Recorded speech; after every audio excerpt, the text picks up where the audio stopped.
আমাদের গাজীপুরের ভাই একটা চেয়ার লাগবে।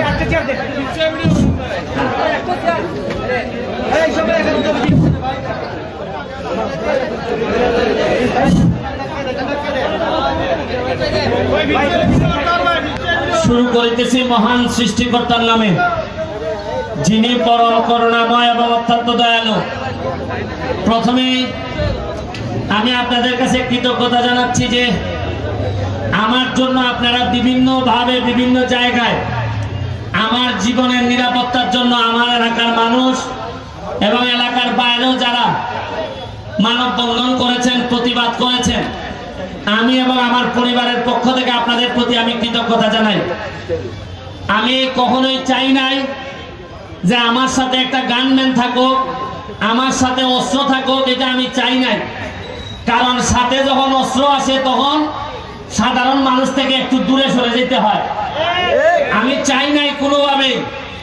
আমি এই গানম্যান চাইলে আরো অনেক আগেই পাইতাম, কিন্তু আমার মনে হয়েছে যে আমার কাছে অস্ত্র থাকলে সাধারণ মানুষরা হয়তো ভয় পাইতে পারে, আমার কাছে নাও আসতে পারে। কিন্তু আমি বাধ্য হয়েছি এবার। আপনারা জানেন যে মৃত্যুর হুমকি আমার কাছে আসছিল, আপনারা সবই জানেন।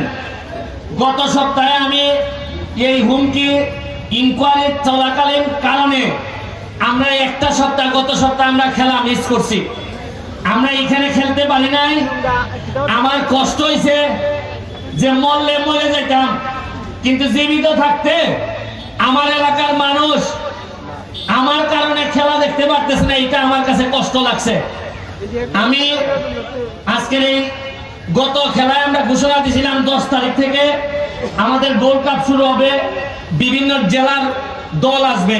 আমরা হয়তো 10-15 দিন পিছাবে, কারণ এই 10 দিন আমি কোনো কাজই করতে পারি নাই, এই জন্য 10 দিন পিছাবে। আমার ইচ্ছা হইল গিয়ে গত 30-40 বছরে বিশেষ করে নতুন প্রজন্ম যারা আইছে তারা তো মাঠে খেলা দেখতে পারে নাই, তারা বিভিন্নভাবে পথভ্রষ্ট হয়েছে। কেউ জুয়া খেলায় চলে গেছে, কেউ গাঞ্জাতে চলে গেছে, কেউ নানা রকম মাদকে চলে গেছে। এদেরকে ফিরে আনতে এবং নতুন প্রজন্মের সামনের দিকে এগিয়ে নিতে আমাদের ফুটবল এবং অন্যান্য খেলার কোনো বিকল্প নাই। আপনারা হয়তো ভাবেন যে ব্যারিস্টার এমপি হইয়া আরো ভালো ভালো শার্ট প্যান্ট করে ঘুরে বেড়াইতো, সেই এমনি বেশি বড় নেতা মনে হইল নে। আমি ঘুরে খিদা করতাম, আমি ধরেন এমপি না, এমনই বড় নেতা হইলাম, 6 মাসের ভিতরে আমি মন্ত্রী গেলাম গিয়া, তাতে লাভ কিটা?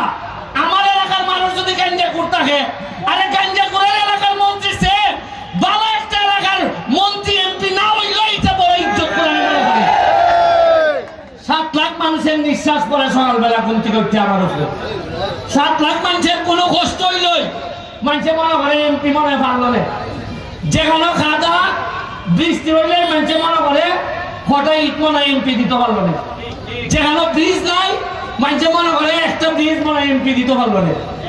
ব্যক্তিকে থানার যায় বিচার হইলেও মনে করে এমপি হইলে মানে আরো বেশি হইল না, আর না হইলেও এমপি হইলে মনে হইল না। মারামারি, হাসপাতাল, অ্যাক্সিডেন্ট হয়েছে, 7 টাকার তলে পড়ছে, ভাও ভাঙছে, এখন আইসা আমার দ্বারা যে কিছু পয়সা করে আপনি দিতেই বা এরা মনে করে যে অ্যাক্সিডেন্ট যেখানে হোক সেখানে কিছু হিসাবে দিতেই।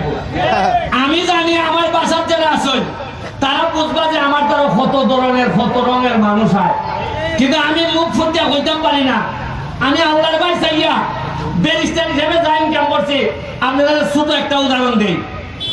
আমার মৃত্যুর হুমকির কারণে গত সপ্তাহে আমি আইছি না, 1 সপ্তাহ আমি ঢাকা থাকছি। বল আমার পুলিশে কইছে আপনার বাড়ির বেড়া দরকার নাই,